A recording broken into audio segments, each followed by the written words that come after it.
जब हम global automobile market में देखते हैं तब हमें वहाँ पर कार्स की बहुत सी वैरायटी देखने को मिलती है और तुरंत ही हम सोचते हैं कि भारत में मैन्युफैक्चरर्स बहुत सी कूल कारों को लॉन्च क्यों नहीं करते।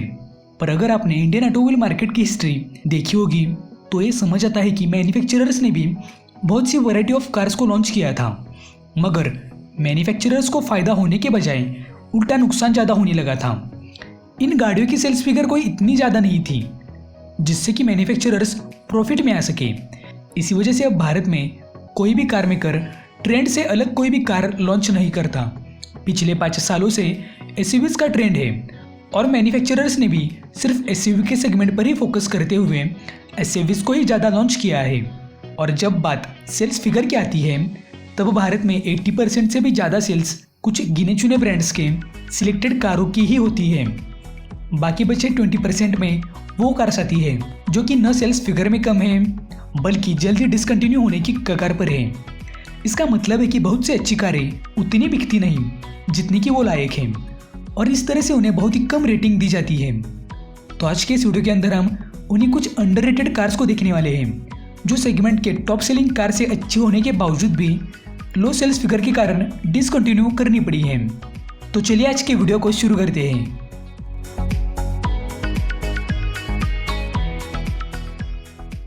हुंडई सेंटा, हुंडई की पहली एसयूवी जिसने यूरोपियन और अमेरिकन मार्केट में सफलता हासिल कर ली।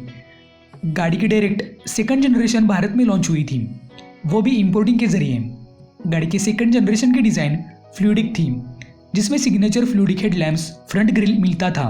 इसी फ्लूइडिक डिज़ाइन का इस्तेमाल बाद में क्रेटा में हुआ था, पर हुंडई सेंटा क्रेटा से भी प्रीमियम कार थी। Full size SUV, spacious cabin, well build, class leading dynamics गाड़ी के मेन सेंटर ऑफ अट्रैक्शंस थे।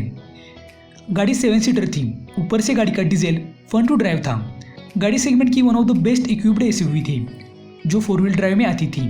गाड़ी सेगमेंट में बेस्ट थी, पर उस दौरान फॉर्च्यूनर का दौर था। टोयोटा फॉर्च्यूनर भारत में ब्रांड नेम बना चुकी थी, जो कि 27-28 लाख में सेंटा की बजाय फॉर्च्यूनर को लोगों ने ज़्यादा पसंद किया। इस गाड़ी में ऑफ रोडिंग की भी क्षमताएं थी।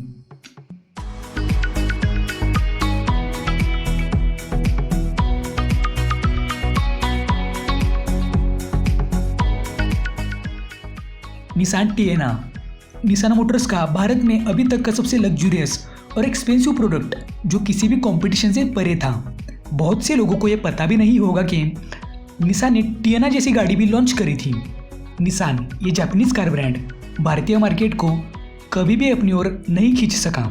साल 2000 में भारतीय ऑटोमोबाइल मार्केट अपने पीक पोजीशन पर था, जब बहुत से मैन्युफैक्चरर्स अपने नए इनोवेशंस को सामने ला रहे थे। तब निसान ने टिएना इस सेडन को लॉन्च किया, पर भारत में इसको सीबीयू यानी फुली इंपोर्टिंग के जरिए 2007 को लॉन्च किया गया। निसान टिएना एक बड़ी लग्जूरियस सेडन थी जिसे आप चलाने या ड्राइव करने में अलग ही एक्साइटमेंट फील करोगे।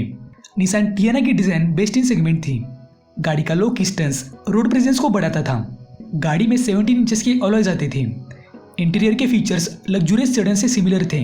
गाड़ी की रियर सीट्स किसी सोफे से कम नहीं थी। इनमें फुटरेस्ट का फीचर भी था, पर सीबीयू के कारण इसकी प्राइजेस 20 लाख तक पहुंच गई थी, जो कि इसके कॉम्पिटिटर के कंपैरिजन में बहुत ज़्यादा थे। होंडा एकॉर्ड और होंडा सिविक उस वक्त ट्रेंड में थी। गाड़ी में सिर्फ 2.5 लीटर V6 पेट्रोल यह इंजन ही मिल पाता था, वो भी सीवीटी ऑटोमेटिक्स में ही। इन्हीं कुछ लिमिटेशंस के कारण निसान टिएना को भारत में सक्सेस नहीं मिल सकी। देश में बिकने वाले अधिकांश वाहन मास सेगमेंट वाहन हैं जिन्हें ज़्यादा फ्यूल एफिशिएंट बनाया जाता है, पर भारत में कुछ प्योर परफॉर्मेंस ओरिएंटेड कार्स भी लॉन्च हुई थी। स्कोडा सुपर्ब V6 4x4 उसमें से ही एक बहुत रेयर कार है। यह 4x4 सुपर्ब सीबीयू इंपोर्टिंग के जरिए भारत में दिसंबर 2009 को लॉन्च हुई थी। भारत में कार के अंदर ऑल व्हील ड्राइव सिस्टम नहीं देखने को मिलता, जो भारत के अंदर ऑफ रोड व्हीकल्स तक ही सीमित हो गया है। पर ऑल व्हील ड्राइव सिस्टम सिर्फ ऑफ रोडिंग के लिए ही नहीं होती, बल्कि इस सिस्टम की वजह से प्रिसाइज स्टीयरिंग फीडबैक मिलना आसान हो जाता है। साथ ही गाड़ी कॉर्नर पर भी इजीली टर्न लेती है। गाड़ी के अंदर 3.6 लीटर V6 इंजन था। Big space, comfortable seats, easy handling, ये कुछ खास बातें थी 4x4 वाली सुपर्ब की। गाड़ी के अंदर फीचर्स की कोई भी कमी नहीं थी, पर Skoda superb 4x4 V6 regular superb 1.8 litre petrol के कंपैरिजन में बहुत महंगी थी। इस वाली 4x4 सुपर्ब की प्राइजेस 28 लाख से ऊपर जा चुकी थी। इसी की वजह से इसको लोगों ने कम खरीदा। अभी तक बहुत से ऑटोमेकर्स ने ग्लोबल लेवल की लग्जूरियस कारों को भारत में इंपोर्टिंग करके बेचा था, पर ऐसा अभी तक कोई भी सक्सेसफुल तरीके से नहीं कर सका है। फोर्ड ने मोंडियो इस लग्जूरियस सेडान को इंपोर्टिंग करके बेचा था। बहुत से लोगों को तो ये पता भी नहीं होगा कि फोर्ड मोंडियो जैसी भी कोई गाड़ी थी। गाड़ी लग्जूरियस सेडान थी। गाड़ी लार्ज साइज फैमिली कार थी जिसकी लेंथ थी 4.7 मीटर्स की थी। ग्लोबल मार्केट में मोंडियो का बड़ा नाम था, जिसकी वजह से गाड़ी को भारत में 2002 को सीबीओ से लाया गया था। गाड़ी Toyota Camry, Honda Civic, Honda Accord, Skoda Octavia जैसी गाड़ियों को कॉम्पीट करती थी। बागबान मूवी में इस गाड़ी की ऐड कराई गई थी। गाड़ी के अंदर 2 लीटर पेट्रोल इंजन मिलता था। गाड़ी लग्जूरियस होने की वजह से इसके फीचर्स की लिस्ट बहुत लंबी थी, पर उस वक्त गाड़ी के इंपोर्ट ड्यूटीज के कारण इसकी प्राइसेस बहुत बढ़ गई थी। साथ ही Honda Accord, Skoda Superb, Volkswagen Passat जैसी गाड़ियां सेगमेंट में पॉपुलर हो रही थी। गाड़ी की कुछ यूनिट्स बिकने के बाद फोर्ड ने इसे डिसकंटिन्यू किया था। होंडा ने 1998 में सिटी जैसे सेडान को लॉन्च करके सेडान का सेगमेंट एक्वायर किया था। अब होंडा को हैचबैक का सेगमेंट भी अपने नाम करना था। लोग प्रीमियम हैचबैक की तलाश में थे जो क्वालिटी, कंफर्ट और परफॉर्मेंस में बेस्ट हो, और तब होंडा ने जास को 2009 में लॉन्च किया। यह सेगमेंट में यूनिक थी क्योंकि इसमें कॉमन बॉक्सी डिजाइन नहीं थी। गाड़ी की front windshield sloppy bonnet driver को अच्छा व्यू देता था। गाड़ी के हेडलैम्प्स बड़े थे। ठीक वैसे ही गाड़ी के अंदर फीचर्स भी बहुत थे, जिसमें ABS, EBD, steering mounted controls, front dual airbags, OEM's music system, magic seats जैसे बहुत से फीचर्स थे। गाड़ी के अंदर 1.2 लीटर IVTEC पेट्रोल मिलता था जो अच्छी खासी पावर प्रोड्यूस करता था। Practical interior, brilliant visibility, easy to drive जैसी कुछ खास बातें इसमें थी। होंडा जाज के प्राइजेस की वजह से इसे सक्सेस नहीं मिल सकी। 2005 में फोर्ड ने फिएस्टा को लॉन्च किया। वैसे ग्लोबल लेवल पर गाड़ी हैचबैक में अवेलेबल थी, पर सेडान के बढ़ते मार्केट को देखकर फोर्ड ने इसे सेडान बनाया था, और फिएस्टा सेडान फोर्ड की उम्मीदों पर सच साबित हो गई थी। गाड़ी के पहले जनरेशन को सक्सेस मिल रही थी। गाड़ी पावरफुल थी। किसी भी सेडान का परफॉर्मेंस फिएस्टा जैसा नहीं था, क्योंकि गाड़ी के अंदर 1.6 लीटर ड्यूराटेक पेट्रोल जो मिलता था, साथ ही इसमें 1.4 लीटर ड्यूराटेक पेट्रोल भी था।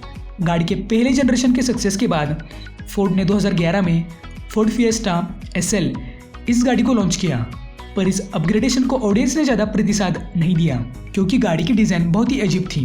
पीछे का हिस्सा बहुत ही बेकार था, जहाँ बूट स्पेस को मर्ज किया गया था रियर कंपार्टमेंट से। गाड़ी के लुक्स की वजह से सेकंड जनरेशन फिएस्टा बहुत ही बुरी तरीके से मार्केट में फेल हो गई। इस सेकंड जनरेशन वाली फिएस्टा में 1.5 लीटर पेट्रोल, 1.5 लीटर डीजल मिलते थे। 2014 के फेसलिफ्ट के बाद भी गाड़ी के डिजाइन में कोई खास फर्क नहीं पड़ा था। गाड़ी में फीचर्स तो कई सारे मिलते थे, पर गाड़ी के लुक्स की वजह से ये गाड़ी भारत में असफल हो गई थी। टाटा नैनो भारत की ही नहीं बल्कि पूरी दुनिया की चीपेस्ट कार, जो अपने केवल चीपेस्ट कार इस टैग की वजह से ही फेल हो गई थी। भारत में लोगों को एटीट्यूड और दिखावा करना बहुत पसंद है, जिसके कारण रतन टाटा जी का विश्वसनीय सपना टूट गया था। गाड़ी में क्लास लीडिंग स्पेस और प्राइस बड़ा अट्रैक्शन थे।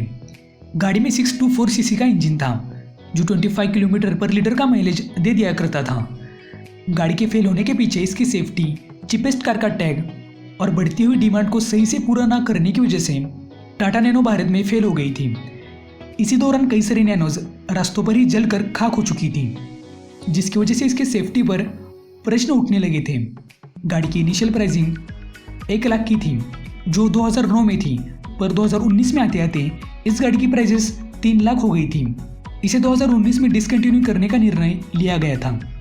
तो दोस्तों, यही था आज का वीडियो। आप इस वीडियो का दूसरा पार्ट देखना पसंद करेंगे या नहीं, ये मुझे कमेंट बॉक्स में बताना ना भूलिए। साथ ही अगर आपको ये वीडियो अच्छा लगा तो वीडियो को लाइक करिए और चैनल को सब्सक्राइब करके बेल आइकन दबाना बिल्कुल भी ना भूलिए। तो दोस्तों, आज के वीडियो में तो बस इतना ही। मिलते हैं अगली वीडियो में।